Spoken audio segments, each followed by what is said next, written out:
በቃ ከሻዕቢያ ጋር የወታደራዊ ቅንጅት ማድረግ አያስፈልገኝም። ከሱ ጋር የዘመቻዬን ማናበብ አያስፈልገኝም። እያረኩ ያለሁትን እቀጥላለሁ። አሁንም ማድረገውን እቀጥላለሁ ነው። እሱ ገለልተኝነት አቋም ነው ማለት ነው። እሺ አብራችሁን ስላላችሁ በጣም እናመሰግናለን። ይሄ ገለልተኝነት አይደለም። ይሄ ገለልተኝነት አይደለም እንዴ! ገለልተኝነት የሚባለው ስለዚህ ከሻዕቢያ ጋር መቆም ነው። ገለልተኝነት አይደለም።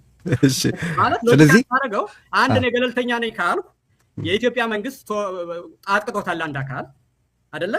በእናንተ ሳይዱኝ የሳስብ የእናንተን አርግ እኔ እኮ ጥያቄ ነው እየጠየኩ ያለሁት በዚህ ውይይት ሌላ ጊዜ በነፃነት ሀሳቤን እገልጻለሁ። በዚህ ውይይት ግን ሌላ ጠላት መጥቶበታል።